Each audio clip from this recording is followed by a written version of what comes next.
Sekarang gajinya Sobat Maya tuh 1 juta rupiah.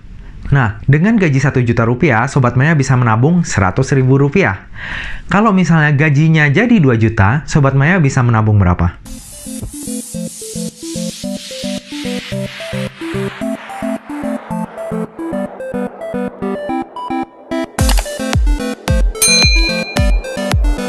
Halo Sobat Maya, welcome back to my YouTube channel, Sudarsan Glory. Apa kabar Sobat Maya semuanya? Saya harap semuanya seperti biasa ya, selalu sehat, selalu bahagia, dan makin sukses. Sobat Maya, kalau misalnya Sobat Maya diberikan pertanyaan seperti ini. Sekarang gajinya Sobat Maya tuh 1 juta rupiah. Nah, dengan gaji 1 juta rupiah, Sobat Maya bisa menabung 100 ribu rupiah. Kalau misalnya gajinya jadi 2 juta, Sobat Maya bisa menabung berapa? Nah, ayo coba dipikir dulu ya. 3, 2, 1. Oke, saya kunci jawabannya ya. Bagi yang kebanyakan menjawab 200 ribu rupiah, itu salah besar. Nah, kalau misalnya ada yang menjawab 100 ribu rupiah, itu lebih salah lagi ya. Nah, tahu nggak kenapa? Kalau misalnya kita gajinya 1 juta, kita bisa menabung 100 ribu. Kalau misalnya gajinya naik jadi 2 juta, kita tuh idealnya harus bisa menabung 1 juta 100 ribu rupiah. Kenapa? Karena pendapatan itu boleh naik, tapi biaya hidup ataupun gaya hidup itu harus tetap sama. Tapi itu idealnya ya Sobat Maya ya. Jadi kalau misalnya Sobat Maya balik tanya ke saya, ya udah Kosansan, kalau misalnya Kosansan yang ditanya pertanyaan seperti itu, Kosansan bakal jawab berapa? Saya akan menjawab 600 ribu rupiah Sobat Maya. Kenapa 600 ribu rupiah? Karena 50% dari kenaikan gaji itu saya akan alokasikan ke tabungan tersebut. Jadi 100 ribu ditambah 500 ribu ya, jadinya totalnya 600 ribu. Sisanya 50% lagi saya akan alokasikan untuk kebutuhan hidup dan juga untuk upgrade diri. Karena menurut saya enggak realistis nih Sobat Maya. Kalau misalnya gaji kita naik, tetapi biaya hidup ataupun gaya hidup itu enggak naik, itu enggak realistis. Ini saya ambil dari pengalaman saya sendiri ya. Jadi kalau misalnya Sobat Maya tuh idealis banget, kalau misalnya gaji naik tetapi biaya hidup dan gaya hidup itu tetap sama, ya saya acungi jempol sih ya. Hebat banget kalau misalnya bisa.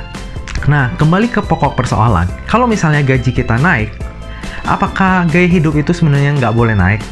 Menurut saya, kenaikan gaji ataupun pendapatan yang diiringi dengan kenaikan gaya hidup sebenarnya boleh-boleh aja, asalkan kecepatan kenaikan gaya hidup ini nggak melebihi kecepatan dari kenaikan pendapatan ataupun salary kita. Nah, karena kalau kita nggak hati-hati nih ya Sobat Maya ya, kalau misalnya kenaikan gaya hidup ini jauh melebihi kenaikan pendapatan atau salary kita tuh bisa terjebak dalam masalah keuangan. Sobat Maya setuju nggak dengan hal ini?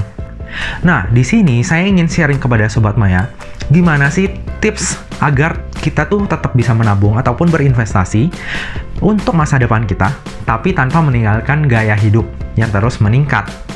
Oke, tentunya kita perlu untuk mengontrol diri kita ya. Nah, saksikan tips ini sampai habis ya, semoga bisa berguna untuk Sobat Maya.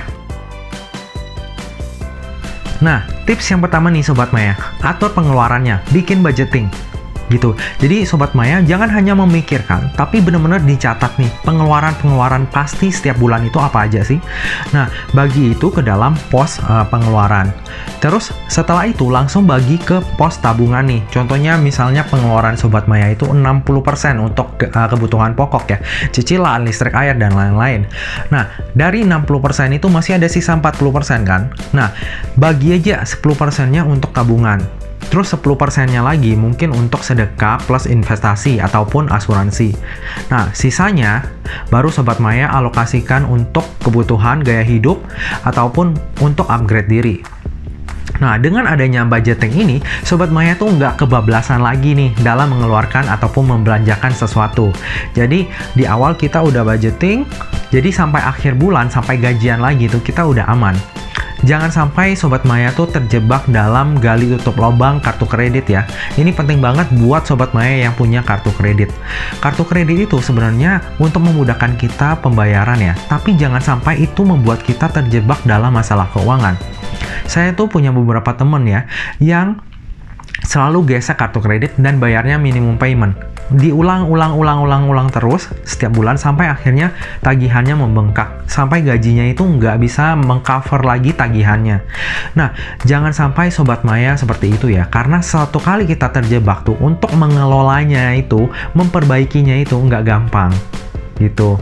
Nah, lebih baik kita mencegah daripada mengobati ya Sobat Maya ya. Lalu tips yang kedua adalah buat target hidup. Nah, Sobat Maya kan kalau misalnya kita hidup, pasti punya tujuan dong ya. Kalau kita nggak ada tujuan, kita tuh kayak jalan tanpa arah, nggak tahu tujuan tuh kayak waktu terbuang sia-sia kayak gitu ya Sobat Maya ya. Nah, jangan sampai Sobat Maya seperti itu. Kita harus punya tujuan. Tujuannya, misalnya nih, 5 tahun lagi Sobat Maya tuh mau jadi apa, mau punya apa. Terus mau menikah itu di usia berapa, punya anak, atau melanjutkan pendidikan mungkin. Ataupun misalnya saat ini Sobat Maya udah berkeluarga, nah anaknya nanti mau disekolahkan kemana. Nah, dengan ada pemikiran dan tujuan hidup tersebut, Sobat Maya tuh lebih mudah untuk mengelola dana ekstra yang kita dapatkan daripada untuk menghabiskannya untuk sesuatu hal yang sia-sia. Tips yang ketiga, gunakan uang ataupun pendapatan yang Sobat Maya dapatkan untuk menambah pengalaman baru. Bagi saya, nggak masalah kita tuh mengeluarkan uang lebih banyak daripada biasanya, tetapi uang yang kita keluarkan itu bisa menghasilkan uang yang lebih banyak lagi di masa mendatang. Nah, jangan juga Sobat Maya tuh membeli barang-barang yang valuasinya selalu menurun seiring berjalannya waktu. Tetapi kalau bisa, belilah sesuatu yang valuasinya semakin meningkat seiring berjalannya waktu. Contohnya, Sobat Maya mungkin bisa beli emas, ataupun Sobat Maya bisa membeli reksadana, ataupun membeli portofolio saham. Nah, kalau misalnya selain itu, Sobat Maya juga bisa menggunakan dananya nih untuk traveling ke tempat yang belum pernah dikunjungi, ataupun mungkin mempelajari hal-hal baru, mungkin belajar bahasa, ataupun belajar seni-seni seperti melukis, dan lain-lain. Karena selain lebih bermanfaat, kegiatan tersebut juga memberikan kepuasan yang nilainya abadi buat kita. Nah, tips yang terakhir adalah bedakan kebutuhan dengan keinginan Sobat Maya. Nah, kalau misalnya Sobat Maya tuh ingin membeli sesuatu, itu karena butuh, jangan karena ingin ataupun diskon. Nah, ini nih yang paling sering terjadi di dalam kehidupan saya akhir-akhir ini. Banyak orang-orang yang membeli barang bukan karena butuh, tetapi karena diskon. Nah, jadi Sobat Maya jangan lupakan, kalau misalnya Sobat Maya menganggap bahwa barang itu emang kita butuhkan dan lagi diskon, oke, itu tepat banget untuk Sobat Maya beli. Tapi misalnya barang itu ternyata nggak kita butuhkan, tapi kita beli cuma karena ada diskon. Ingat, Sobat Maya tuh bukan mendapatkan diskon misalnya 50%, tetapi Sobat Maya mengeluarkan uang 50% dari kantongnya Sobat Maya untuk sesuatu yang Sobat Maya nggak butuhkan. Nah, jangan sampai ya, dana yang sebenarnya bisa dipakai untuk tabungan ataupun investasi, justru dipakai untuk hal-hal konsumtif yang nggak berguna. Apalagi cuma karena diskon, akhirnya memenuhi sudut ruangan doang. Yang lebih gawatnya lagi, kalau misalnya ini menjadi sebuah kebiasaan, bisa-bisa kamu malah lebih prioritasin kebutuhan konsumtif daripada kebutuhan pokok. Dan ini sangat berbahaya untuk kondisi keuangan kamu. Nggak mau dong, kita udah kerja susah-susah ataupun bangun bisnis susah-susah, tetapi hasilnya nggak ada.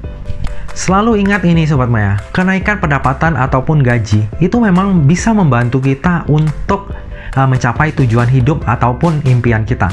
Tetapi jika nggak hati-hati dalam mengelolanya, kita justru akan terjebak dalam masalah finansial. Kesuksesan finansial itu bukan tentang seberapa besar pendapatan ataupun gaji kamu saat ini, tetapi tentang bagaimana kamu bisa mengelola pendapatan dan uang yang kamu punya untuk mencapai tujuan hidupmu di masa mendatang. Nah Sobat Maya, sekian video saya hari ini. Semoga video ini dapat bermanfaat bagi Sobat Maya dan bisa membuat Sobat Maya lebih aware bagaimana kenaikan gaya hidup itu bisa menyebabkan masalah pada keuangannya Sobat Maya. Nah, jadi selalu ingat ya, kenaikan gaji boleh-boleh aja diikutin dengan kenaikan gaya hidup. Tetapi jangan sampai kecepatan kenaikan gaya hidup itu melebihi kenaikan gaji kita. Nah Sobat Maya, jika Sobat Maya suka dengan video ini, jangan lupa untuk like, komen, dan subscribe.